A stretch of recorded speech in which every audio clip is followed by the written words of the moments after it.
Hola mis queridos amigos, ¿qué tal? Bienvenidos a esta nueva serie de estudios bíblicos. Yo espero que estén siendo de bendición todos los cursos que se han grabado en este canal de YouTube y espero que este no sea la excepción. Hoy vamos a comenzar con el libro de Levítico. Miren, yo creo que hay una triste verdad en el cristianismo en el tiempo actual y es que la gente lee muy poco la Biblia. Y si la gente lee poco la Biblia, peor todavía el Antiguo Testamento. Y dentro del Antiguo Testamento creo que uno de los libros menos leídos definitivamente es el de Levítico. Es un libro complicado, con genealogías, con sacrificios, con explicaciones de cosas antiguas, difíciles de comprender, y por lo tanto la mayor parte de la gente lo pasa por alto. Pero eso es un terrible error, porque contiene verdades tan importantes para nuestro crecimiento espiritual. Y la verdad es que si nosotros leemos poco la Biblia, nos hacemos un flaco favor, porque en la Escritura está el fundamento de la vida espiritual. En la Biblia está donde aprendemos a conocer a Dios. En la Biblia está también el fundamento de nuestra disciplina espiritual. Y muchos ejemplos a través de los personajes bíblicos. Por eso es imprescindible que estemos siempre estudiando la Biblia. Y por eso les presento este libro de Levítico, que es el que publiqué hace poco en Amazon, y va a ser lo que vamos a estar desarrollando. Sin embargo, vamos a hacerlo mucho más sencillo de lo que está en el libro.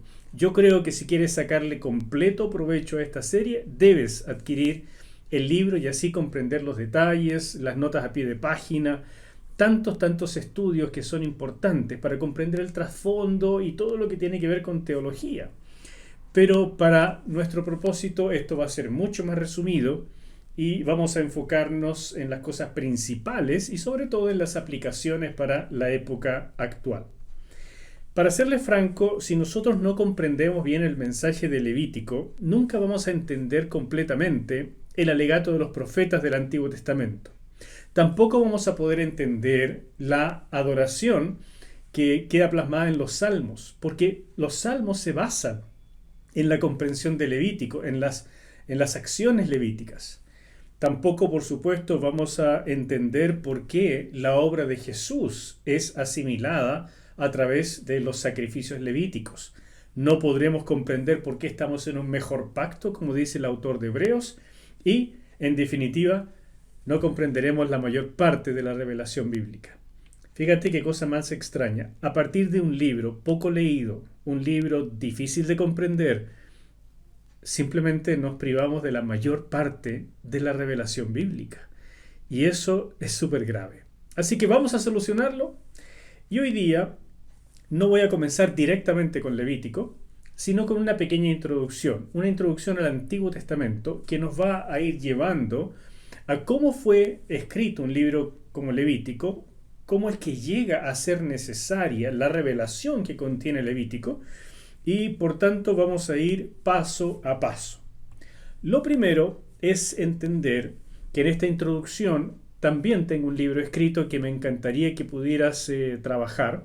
Hoy vamos a comenzar, como dije, con una introducción y un resumen del Antiguo Testamento para entender cómo llega a existir un libro como Levítico y cuál es su propósito. Y este aspecto así como más general, más de hilo de pensamiento, está en este libro de acá, que se llama Antiguo Testamento 1, el Pentateuco, y el título de fantasía o el subtítulo sería La presencia de Dios en el Antiguo Testamento. Yo creo que este libro es básico, es necesario que todo cristiano de alguna manera pueda conocer su contenido, y lo recomiendo muchísimo. Hoy día nos concentraremos en esto, el resto del tiempo vamos a ir ya metiéndonos en la revelación de Levítico. Bueno, entremos en materia. Comencemos hablando de las 7 iniciativas divinas, porque recuerda que esto es un resumen del Antiguo Testamento antes de llegar propiamente a Levítico. Y pidámosle al Señor que nos guíe. ¿Te parece? Querido Padre Celestial, hoy comenzamos un estudio bíblico de cosas profundas, importantes, que van a llenar muchos vacíos en la revelación que todos necesitamos, pero al mismo tiempo, Señor, son cosas que pasaron hace tantos siglos que a veces nos resultan muy difíciles de comprender y de aplicar en el presente. Por eso pido, Señor, que tu Espíritu Santo nos guíe profundamente y nos ayude en todo lo que vamos a estudiar. Comenzando hoy con esta introducción. Te lo pido en el nombre poderoso de Jesús. Amén. Sí, Señor, que así sea. 7 iniciativas divinas. Estas iniciativas tienen que ver con lo que Dios ha estado haciendo desde el principio, desde la creación del mundo. Y creo que podemos dividir la historia de la humanidad en 7 iniciativas, o sea, 7 momentos, 7 aspectos, 7 situaciones muy particulares en las cuales Dios intervino para llevar adelante su propósito. ¿Y cuál es ese propósito? Bueno, resulta que el Señor creó al ser humano y lo puso en un huerto. Y cuando termina la revelación en Apocalipsis, lo que vemos es que el estado eterno se desarrolla en un huerto. Es decir, Dios comenzó en el huerto de Edén, Génesis capítulo 1 y 2, y allí el Señor manifestó los propósitos que tenía al crear el huerto, pero por supuesto al ser humano y colocarlo allí. Y la historia de la restauración de esa presencia de Dios, o la historia de la restauración del propósito divino, es precisamente toda la historia que conocemos, la historia humana, para llegar a Apocalipsis 21 y 22, al segundo huerto. En otras palabras, Dios tuvo un plan A y no conoce un plan B. Dios tuvo un propósito original y a ese propósito va a llegar. La caída del ser humano no lo tomó por sorpresa, no es que simplemente le haya dicho, uy, ¿ahora qué voy a hacer? No sé, no se me ocurre qué, inventemos algo. No. Él tenía todo claro desde el principio. No es lo que él hubiera querido, porque nos da esa libertad de escoger, de equivocarnos, pero la caída estaba dentro de las posibilidades y por lo tanto el Señor ya sabía lo que iba a hacer. Pero lo que es muy claro, Él comenzó en un huerto con el ser humano y con algunos aspectos muy importantes que veremos ahora y terminará en un huerto. ¿Cuáles son estas 7 iniciativas? Las resumo a continuación. Lo primero es el plan original del Señor. Lo segundo es el señorío restaurado, el evangelio. Eso comienza después de la caída del ser humano. 3, un nuevo comienzo para la humanidad a través de estos elementos importantes, elección y pacto. 4, el pacto abrahámico. Y estos 4 corresponden a las iniciativas que se estructuran a través de todo el Antiguo Testamento. Después, las últimas 3, o sea, la número 5, la iglesia y el reino, 6, el milenio y 7, nuevos cielos y nueva tierra, se desarrollan en el Nuevo Testamento, o sea, son parte del nuevo pacto. Nos vamos a concentrar hoy día en resumir las primeras 4. O sea, el Antiguo Testamento. ¿Cuál es el plan original?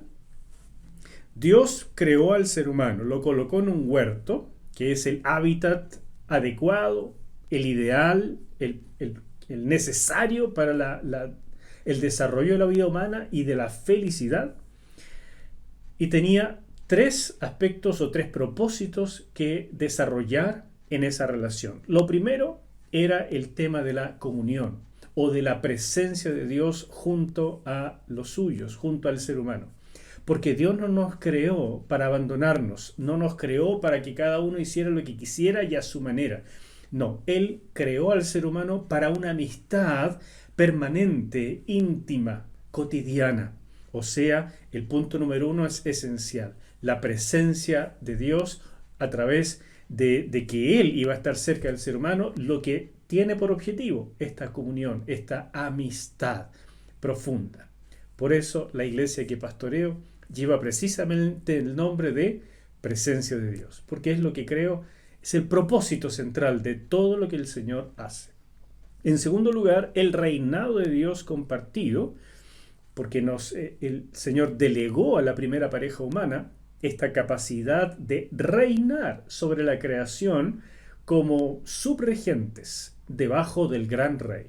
Y 3, una relación definida por pacto, y pacto significa reglas del juego, ¿no es cierto? El rayado de cancha, la manera en que debe desarrollarse la relación, y Dios es el que manda. Por lo tanto, Él dice, esto debes hacer, esto no quiero que lo hagas. Y si nosotros ponemos esto en términos ahora de pasajes bíblicos y de lo que encontramos en la Escritura, podemos resumirlo a través de este esquema que te diré es de lo más importante que puedes aprender de la Biblia. Es de lo más importante que se revela en el Antiguo Testamento porque es el propósito original de Dios y que se va desarrollando a través de toda la Escritura. Y cuando llegamos al final de la Escritura, en Apocalipsis, lo que vemos es precisamente que el Señor ha llegado a su plan A, o sea, la presencia de Dios en medio de su pueblo. Escucha cómo dice Génesis capítulo 3, versículo 8. Y oyeron la voz de Jehová Dios que se paseaba en el huerto al aire del día. Ese era el ambiente natural. Esa era la forma en que Dios quería cohabitar, coexistir con el ser humano. Él quería tener esta amistad cotidiana, genuina, real, profunda, diaria. Él quería pasearse en el huerto y de esa manera el huerto de Edén se transformaba en un santuario. Porque donde Dios está es un lugar santo, es un santuario. Y el huerto de Edén era precisamente eso. Y el Señor le delegó a la pareja humana cosechar, cuidar, agrandar este huerto hasta que finalmente pudiera abarcar toda la tierra, porque el objetivo de Dios es que toda su creación sea un gran santuario donde el ser humano se pueda encontrar con su Creador. Pero claramente esto quedó enturbiado por la caída. Ya veremos eso. En segundo lugar, como les dije, el reinado de Dios es compartido con el ser humano. Es este tema del señorío, de llegar a ser representantes de Dios, porque Él nos delega la autoridad de representarlo delante de la creación. El ser humano, fíjate cómo dice acá, Dios le dijo al ser humano, llenad la tierra y sojuzgadla, y señoread en los peces del mar, en las aves de los cielos y en todas las bestias que se mueven sobre la tierra. Génesis 1:28. Dios le da este mandato al ser humano. Un mandato significa una relación, significa que hay algo de interacción donde uno ordena y el otro tiene que obedecer. Es esta relación de pacto. Por eso ocupo este mismo pasaje aquí, pero quedémonos acá un momento. El Señor le da al ser humano un trabajo muy importante. Tiene que señorear, sojuzgad la tierra, señoread sobre, fíjate, hasta los peces, las aves, o sea, evidentemente también en los animales de la tierra. El ser humano tenía que cuidar los ecosistemas, tenía que hacerlos producir, tenía que mantenerlos en armonía. Hoy en día, después de la caída, el ser humano es el único que no se adapta a los ecosistemas, sino que los domina, los tergiversa, los destruye en última instancia, porque el egoísmo hace que tratemos de sacar provecho hasta de la última cosa que encontramos y no tenemos conciencia de que en realidad no nos pertenece, fue creado por Dios, es para el deleite de Dios y nos delega la responsabilidad de ser administradores en su nombre, pero no nos pertenece y no tenemos el derecho de destruirlo. Así fue el propósito en los inicios. Dios le delega al ser humano una tarea importante, pero debajo del gran rey, nunca para su propio propósito. ¿Me sigues? Y en tercer lugar, la relación definida por pacto. Y pacto significa, como dije, reglas del juego. Hay leyes en un pacto. Por eso, en Génesis 1:28 ya vimos, hay orden del Señor. El Señor le da una orden a los seres humanos, a Adán y Eva.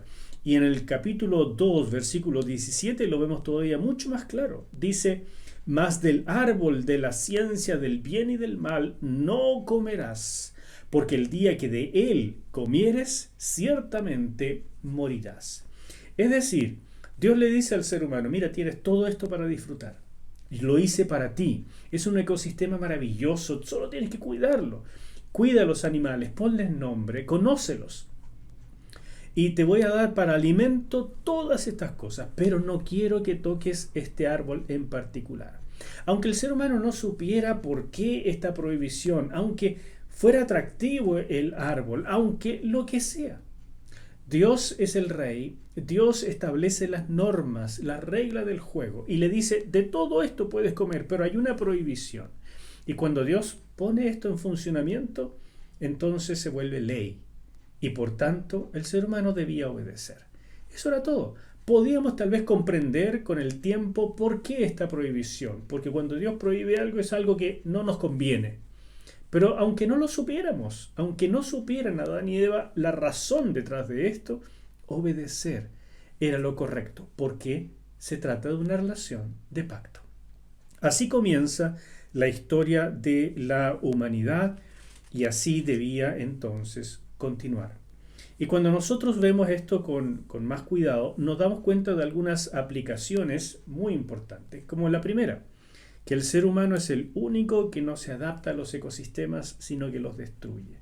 Y eso es algo que la iglesia, los creyentes de hoy, debemos absolutamente cambiar. No podemos ser parte de esto mismo, explotadores del hombre por el hombre y de la naturaleza. Tenemos que ser los regentes del mundo para su cuidado, para el progreso, para darle gloria a Dios. Y si nosotros simplemente creemos que tenemos que trabajar y hacer lo mismo que hace la demás gente y estamos bien por ir el fin de semana a la iglesia, realmente no es así. Este propósito original de Dios sigue siendo para nosotros central y vital. Una segunda aplicación es que en el pacto en que está la iglesia también hay leyes que obedecer. Hay un montón de leyes en el Nuevo Testamento, porque pacto queda definido por la palabra de Dios que Él expresa y que entonces de inmediato, sin siquiera razonar más, de inmediato la palabra de Dios pronunciada se vuelve ley para nosotros. No es una sugerencia, es lo que Dios quiere, su voluntad, y por lo tanto para nosotros debe ser normativo. Esa actitud es esencial en todo lo que nosotros hacemos. Segunda iniciativa, señorío restaurado. Todos conocemos la historia de Génesis 3, no voy a repetir todos los detalles, pero es evidente algunas cosas que son realmente muy notables y que quiero destacar ahora. Génesis capítulo 3, versículo 1. Pero la serpiente era astuta, más que todos los animales del campo que Jehová Dios había hecho, la cual dijo a la mujer: ¿con que Dios os ha dicho, no comáis de todo árbol del huerto? Y bueno, tú conoces la historia, no quiero entrar ahora en detalle de cómo era la serpiente, por qué la serpiente era Satanás, o por qué le dijo esto y cómo fue la respuesta de la mujer. Hay muchos asuntos que trabajar, eso tienes que verlo en un comentario sobre Génesis. Ahora estoy diciendo solo un resumen, una introducción para llegar al Levítico. Bueno, pero lo que aprendemos de esto de inmediato es que hay un enemigo. Desde el principio, antes que el ser humano pecara, antes de la caída, existía este enemigo. Y este enemigo lo que hace es poner en duda la palabra de Dios. O sea, le dice a la mujer, ¿con qué Dios os ha dicho? Y le dice, no va a pasar nada. Mira los versículos siguientes, versículo 4. Entonces la serpiente dijo a la mujer, no moriréis, sino que sabe Dios que el día que comáis de él serán abiertos vuestros ojos y seréis como Dios, sabiendo el bien y el mal. O sea, tergiversa la palabra, la pone en duda, pone una palabra alternativa, la del diablo, diciendo no va a pasar eso, sino que va a pasar esto otro. Pone en duda el carácter de Dios, dice que Dios en realidad es malo, es mezquino, y por eso no quiere que nosotros sepamos estas cosas buenas, sino que quiere reservárselo para sí y en el fondo nos tiene prisioneros. Eso es el objetivo de la serpiente antigua de Satanás. Toda la lucha se centra en la palabra. Hoy en día nos tratan de vender cualquier pomada, nos tratan de engañar de muchas formas, diciendo que la lucha es una lucha de clases, que la lucha es entre hombres y mujeres, que la lucha es por la libertad del género, o la libertad de expresión, o tantas otras luchas. Hay cosas que son necesarias de trabajar en este mundo injusto para lograr justicia. Pero déjame decirte que la lucha más antigua y la lucha verdadera que todo ser humano libra, sepa o no, es con la palabra de Dios. o nos sujetamos a ella y la atesoramos como nuestro mayor tesoro y nos alineamos con la voluntad de Dios expresada en su palabra, o nos rebelamos y trabajamos en contra de ella. Esa es una decisión que cada uno de nosotros tiene que tomar. Es libre, pero tiene enormes consecuencias. Ya vemos desde el principio la decisión de nuestros primeros padres y trajo tremendas consecuencias, la caída del ser humano. Y esa caída nada menos que produce que todo ser humano nace bajo la potestad del diablo, nace como simiente satánica. Y eso es algo que no es un juego. Cayó entonces la primera pareja y todo quedó en caos. Por tanto, Dios puso en función esta segunda iniciativa divina que tiene por intento restaurar el señorío. Porque Dios puede hacer pacto y Dios puede seguir queriendo poner su presencia en medio de la gente, pero el señorío lo va a impedir, porque el señorío significa sujetarse como corregente debajo del gran regente para hacer las cosas a su manera y para él, y entonces las demás cosas van siendo restauradas. Por tanto, Dios pone en función esta segunda alternativa que hemos llamado evangelio.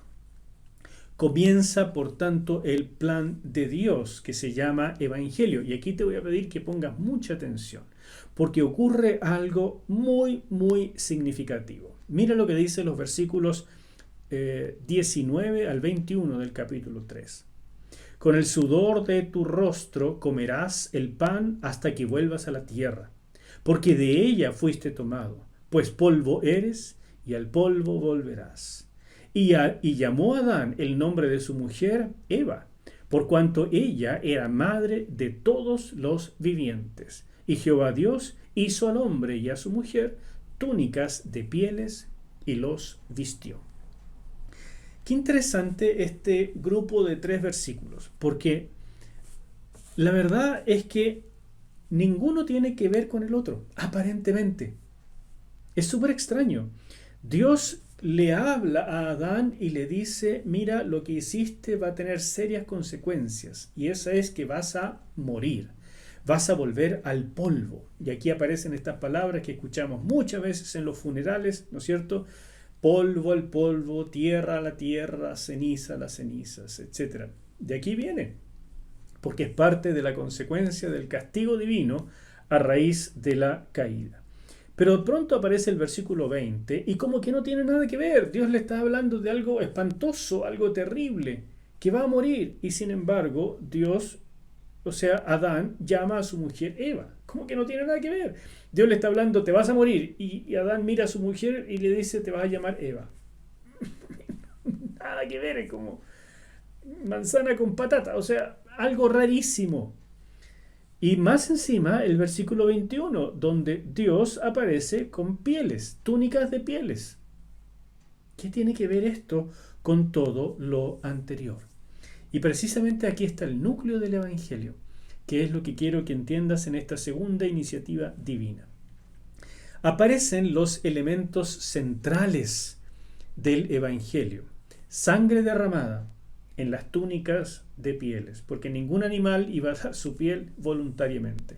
Dios pudo haber traído un chaleco, ¿no es cierto?, con lana chilota, no sé, pudo haber traído algo tejido de lino, muchas cosas para cubrirlos, si ese era el objetivo. Pero claramente aquí hay algo mucho más profundo. Dios hizo el primer sacrificio en la historia de la humanidad para cubrir a estas personas que estaban ejerciendo fe. Por eso fe es el segundo elemento. ¿Fe en qué? Fe en lo que Dios había dicho. Escucha esto. Adán creyó la palabra de bendición del Señor. ¿Cuál palabra? Donde el Señor le dijo, fructifica, multiplícate, sé próspero, llena la tierra, sojúzgala. Esa era una palabra de bendición soltada por el Señor. Adán creyó esa palabra, aún en un contexto de muerte, en un contexto donde Dios le prometió que moriría. Es como si Adán dijera, Señor, yo merezco las consecuencias, tu palabra es buena. has dicho lo correcto, yo moriré, pero no sin antes se cumpla lo que tú has dicho. No antes, no voy a morir antes de ser fructífero, porque tú ya soltaste esa palabra de bendición y tu palabra ha de cumplirse. Por eso les digo con toda convicción, aquí Adán ejerció la primera actitud de fe en la historia de la humanidad, creyendo la palabra aún en el peor de los contextos. Y por eso llamó a su mujer Eva. Eva es la palabra hebrea Javá, que significa dadora de vida. Antes Eva se llamaba varona, o sea, tomada del varón. Así es como apareció. Dios llamó a Adán, lo llamó Ish, hombre, y a la mujer Isha, mujer. Pero ahora Adán le cambia el nombre y le dice, tú vas a ser dadora de vida, vas a ser fructífera, porque aunque Dios nos ha dicho lo correcto, hemos de morir. Es la consecuencia de nuestra tontera, de nuestra desobediencia, pero no antes de dar fruto. Y por esa fe en la palabra de Dios, Dios trajo pieles de animales, lo cual representa el primer sacrificio y hecho por Dios mismo, donde hubo evidentemente derramamiento de sangre. ¿Me sigues? Ahí están los dos elementos esenciales, fundamentales del Evangelio. No pierdas de vista esto, porque es la manera en que comenzó el trabajo de Dios por restaurar todas las cosas y llevarlos al plan original. Y esto es lo que vemos a través de todo el Antiguo Testamento y por supuesto del Nuevo, porque cuando hablamos de nuestro Señor Jesucristo, hablamos de su sacrificio en la cruz. Y si Dios hizo el primer sacrificio, también hizo el último.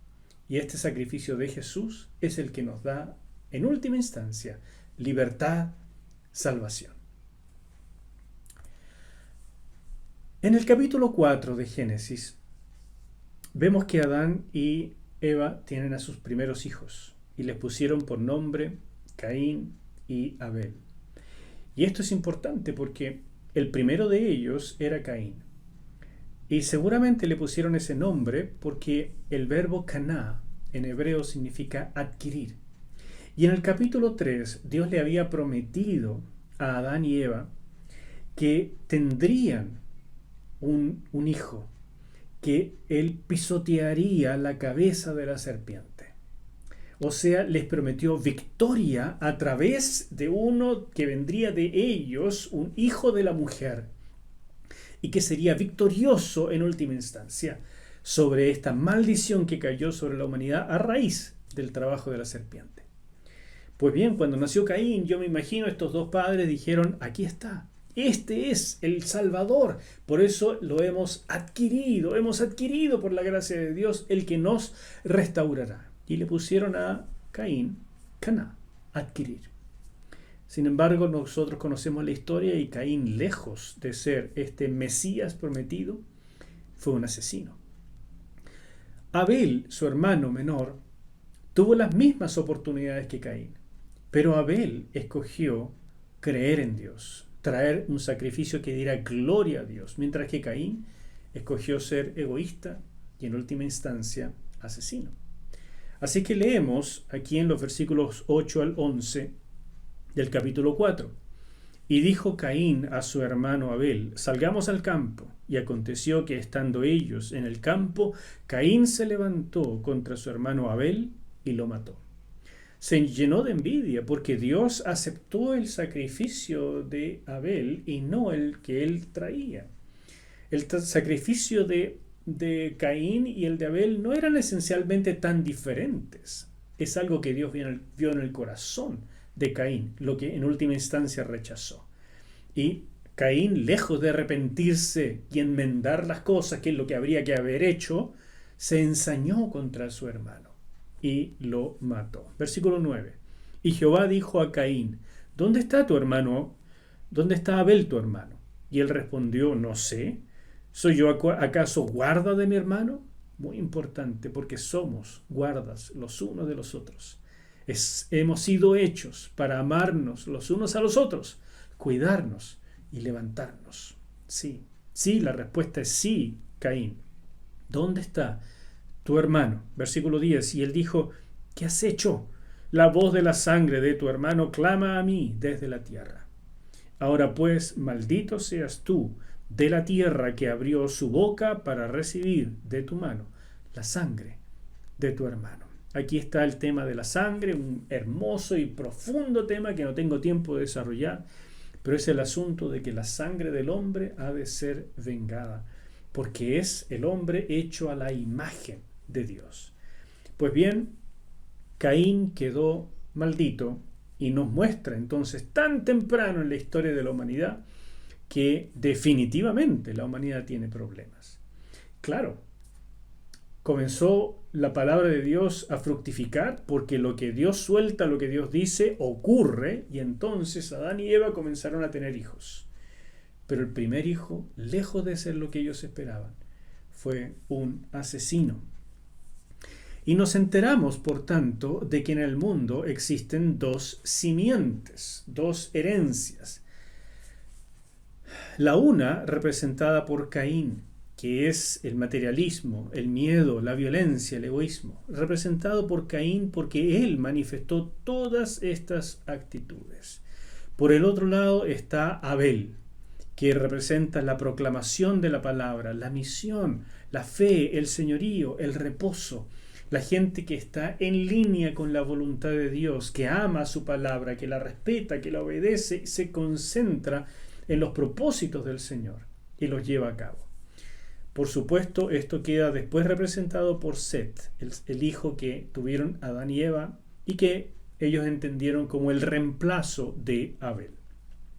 Esta simiente o línea de Caín la llamamos simiente satánica, mientras esta otra, la simiente que es representada por Abel y Set, es el pueblo de Dios, escogido por su fe, la que se observa en su proclamación. Y por eso el capítulo 4 de Génesis termina con esta nota tan importante. Y conoció de nuevo Adán a su mujer, la cual dio a luz un hijo y llamó su nombre Set, porque Dios, dijo ella, me ha sustituido otro hijo en lugar de Abel, a quien mató Caín. Y a Set también le nació un hijo y llamó su nombre Enos. Entonces, y ahí está lo muy importante, subráyalo en tu Biblia, entonces los hombres comenzaron a invocar el nombre de Jehová. Esta palabra invocar en hebreo se puede traducir invocar, pero muchas veces es mejor traducirla proclamar. Y por tanto la característica de esta línea marcada por Abel, Set y que llamamos el pueblo de Dios es que comienzan a invocar, toman en serio el hecho de que han sido hechos para ser misioneros en representación de Dios, porque recuerda el propósito del Señor, presencia, comunión. ¿Para qué? Para darnos este señorío de ser sus representantes, sus misioneros en el mundo, proclamar el nombre de Dios, cuidar de la creación en un ambiente regulado por las normas, por la palabra de Dios, o sea, pacto. El pueblo de Dios es el que se alinea con este propósito original. La simiente satánica está todo el tiempo en rebeldía. Y lo interesante que aprendemos acá es que Caín nació de esta pareja que ya había recibido la bendición de Dios por el Evangelio, por haber creído, o sea, las pieles de animales que los sustituían y recibían por tanto el perdón de Dios. Pero Caín, teniendo las mismas oportunidades que su hermano Abel, escogió el camino de la serpiente, el camino del egoísmo, del materialismo, de la violencia, del asesinato. Esta simiente satánica es en la que todos nacemos, porque todos nacemos como Caín y solo se puede ser como Abel por medio de la fe. Por eso, de ser simiente satánica podemos pasar por medio de la fe a ser pueblo de Dios. Eso es lo que nos dice la Biblia. Nadie nace como hijo de Dios. Todos tenemos que llegar a ser hijos de Dios. No es casualidad que en Juan 1:12 se dice claramente, mas a los que en Él creen, les dio el derecho o potestad de ser hechos hijos de Dios. ¿Me sigues? No es algo intrínseco en nuestra naturaleza. Nacemos, tristemente, como simiente satánica, pero por la gracia de Dios, por medio de la fe, podemos llegar a ser pueblo de Dios. Y esto es parte de nuestra libertad. En este mundo, por tanto, existen estas dos simientes. Todos nacemos acá, todos. Pero todos tenemos la posibilidad, la libertad suficiente para escoger y llegar a creer en la palabra del Señor y llegar a ser pueblo de Dios. Y este es el drama. Este es el drama de toda la humanidad. ¿Por qué les estoy contando esto si quiero meterme en el libro de Levítico? Porque precisamente todo guía hacia allá. Y el primer sacrificio y vamos a ver un montón de eso en el libro de Levítico. El primero fue hecho por Dios mismo, porque la sangre derramada de un sustituto es necesaria después de la caída, junto a la fe, para llegar a ser pueblo de Dios. No es solamente la fe, sino la sangre derramada de un sustituto. Dios hizo el primer sacrificio y cuando mandó a su Hijo Jesús, no lo mandó para ser un maestro ni un profeta. Lo mandó para ser el Cordero de Dios que quita el pecado del mundo. El sacrificio perfecto y final por toda la humanidad. Por eso dice, a los que en Él creen, les dio el derecho, porque Él es el sacrificio, la sangre derramada, y nosotros aportamos la fe, la sumisión en Él.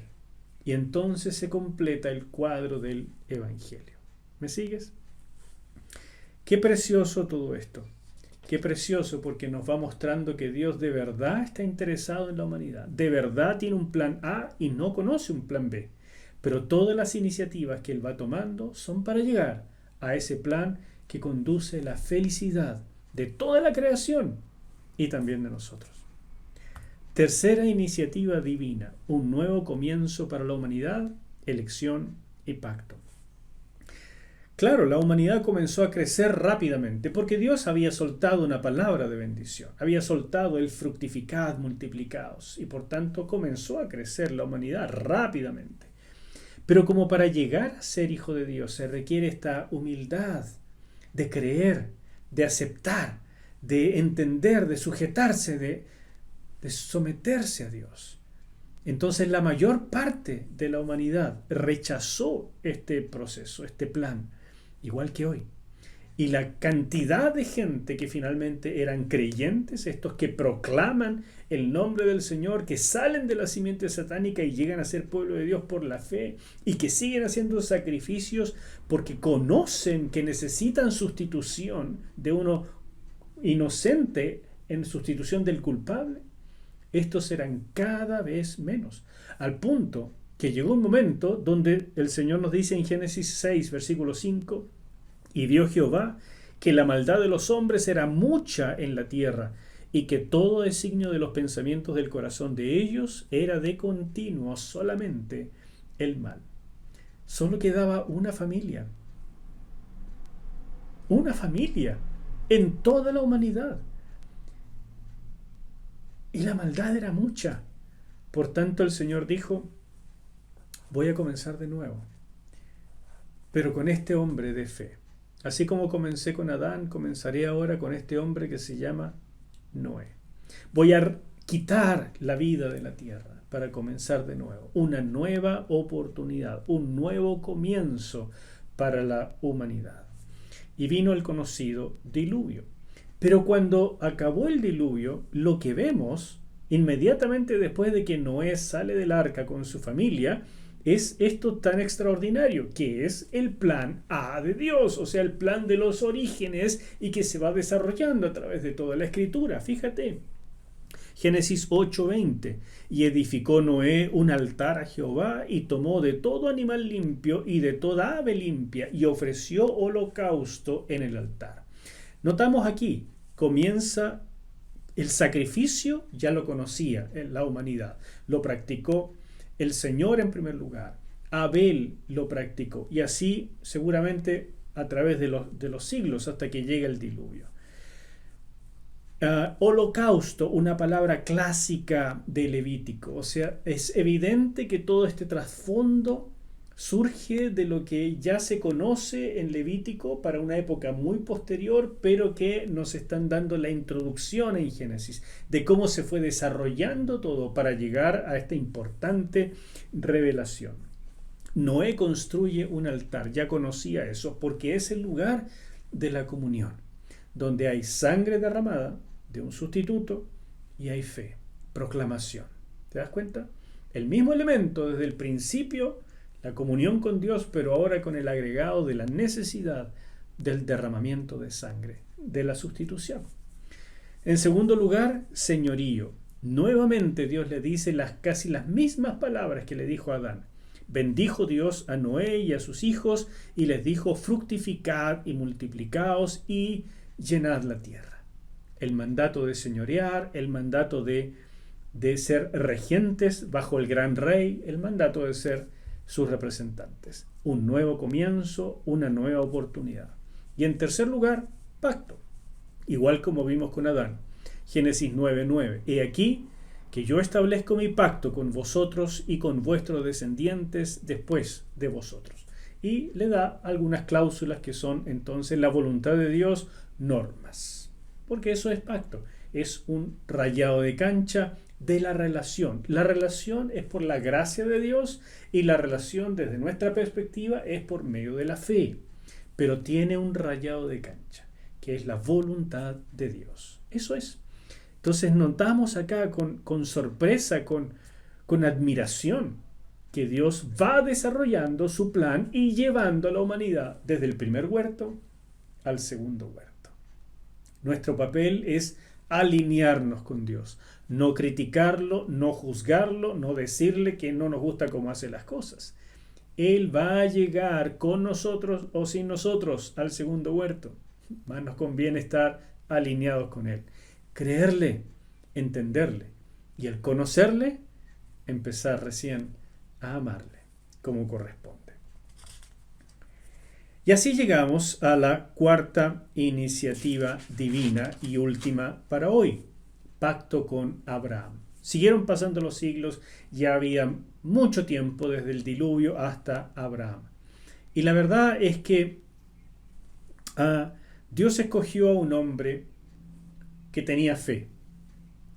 Y a partir de ese hombre, Dios decidió hacer una nación de misioneros. Antes, aquellos que proclamaban la palabra de Dios, que creían en el Señor, que hacían sacrificios y que por tanto eran sus misioneros, ellos funcionaban como estos discípulos que hacen discípulos, uno a uno.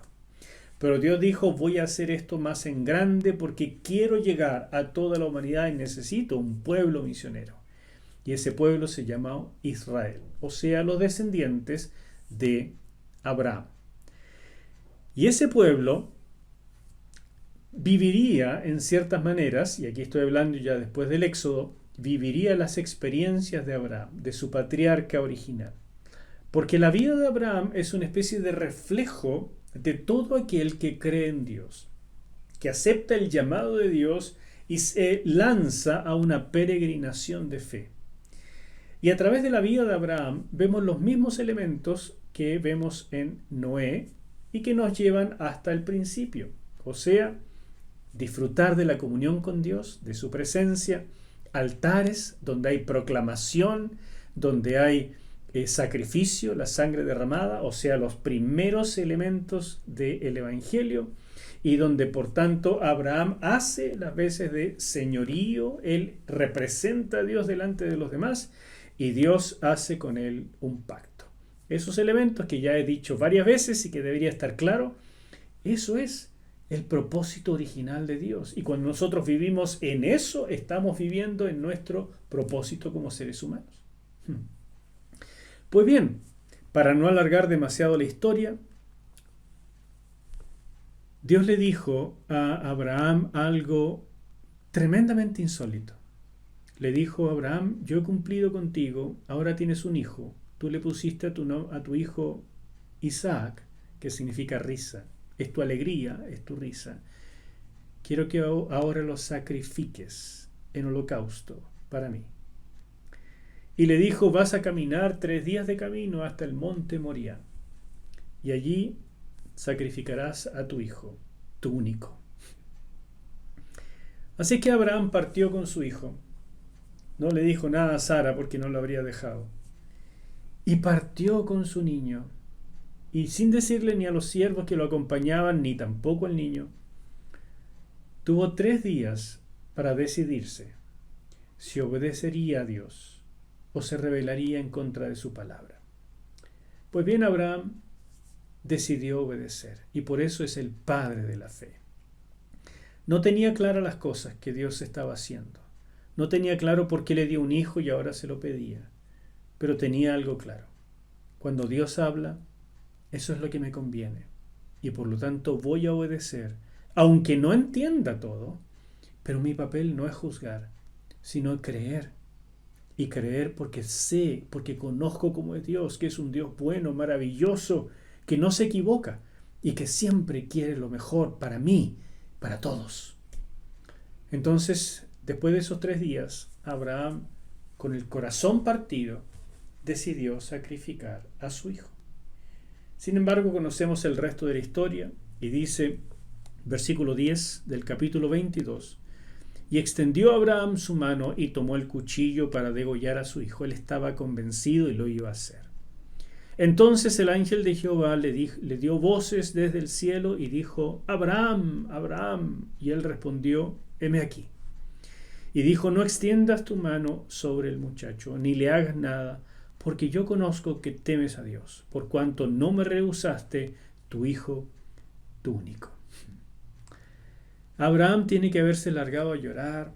Isaac tiene que haber estado también con el corazón en la mano.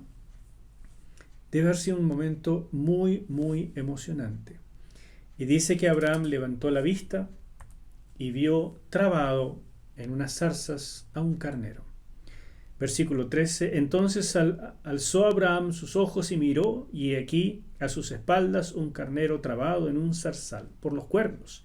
Y fue Abraham y tomó el carnero y lo ofreció en holocausto en lugar de su hijo. ¿Te das cuenta el tema de la sustitución? Holocausto, una palabra que vamos a ver en Levítico, que ya lo vimos con Noé. Eso es lo que iba a hacer Abraham con su hijo, pero aquí aparece un carnero, un sustituto. Y llamó a Abraham el nombre del lugar: Jehová proveerá. Esta es la famosa palabra Yahweh Jireh. Por tanto se dice hoy: en el monte de Jehová será provisto. Miren, hermanos, de este episodio, la nación de Israel y todos nosotros teníamos que aprender lo siguiente. En primer lugar, la clave para la comunión con Dios es la fe en su palabra. No que la pongamos en duda, no que nosotros le digamos a Dios lo que se puede y lo que no se puede hacer, sino que obedezcamos, aunque no entendamos. Y eso es lo que muestra Abraham. Dios sabe lo que necesita, Dios sabe lo que quiere y Él nos puede probar, pero nunca va a hacer que hagamos alguna cosa mala, jamás, porque Dios es santo y es bueno. Pero primero te va a decir: créeme. En segundo lugar, muestra aquí claramente que Él aborrece los sacrificios humanos. Nunca pensó eso. Y todo eso que vemos en la historia de la humanidad son deformaciones de los seres humanos. Y todas las deformaciones que vemos en el mundo de los creyentes es problema de lo que nosotros hemos hecho con la santa y pura revelación de Dios. Y en tercer lugar, Dios provee la sangre de un sustituto. Así como Él hizo el primer sacrificio y trajo las pieles para cubrir a Adán y Eva, así es Él, es el Señor, quien provee un animalito de su creación, para que la sangre de este animalito, sangre inocente, sustituya a la sangre, la vida de los culpables. Y asimismo es Dios quien provee la sangre, la vida, el sacrificio de su propio Hijo, para que te sustituya a ti y a mí y a toda la humanidad, el sacrificio perfecto en el cual se verifican todos los sacrificios hechos por los hombres y mujeres de fe a través de toda la historia de la humanidad. En ese sacrificio se resume todo y se cumple todo en Cristo Jesús, nuestro Señor. Qué importantes lecciones para comenzar a hablar de los sacrificios levíticos. Si puedo concluir el mensaje de hoy, Dios nunca da puntada sin hilo. Él sabe lo que hace. Creó al ser humano con un plan muy específico, un plan A. Y va a llegar a ese plan A. Y la pregunta es si nosotros nos vamos a alinear con Él o nos vamos a rebelar en contra de Él. Alinearse significa comenzar a vivir ya en el presente los tres propósitos esenciales de la creación. Comunión, o sea, presencia, señorío, ser sus representantes y vivir en pacto con Dios. ¿Cómo llego a entrar a eso? Por el Evangelio. Sangre derramada de un sustituto y fe en lo que Dios ha dicho. Cuando conocemos la palabra y nos alineamos, en verdad podemos vivir estos aspectos. Dios tiene un plan maravilloso para tu vida, un plan maravilloso para mi vida, para nosotros, pero Él espera sumisión, fe. Él se encarga de todo el resto, Él pone el sustituto, Él viene a salvarnos, pero espera que le creamos y la fe se demuestra en obediencia. Así comienza el plan de Dios en el Antiguo Testamento. Y como ves, es todo relacionado con la obra de Jesucristo nuestro Señor. Y es tan necesario conocer estas cosas antes de comprender Levítico, una ventanita al cielo, donde vamos a ver la enorme santidad de nuestro Dios y cómo es vivir en su presencia. Dios te bendiga. Nos vemos en la próxima.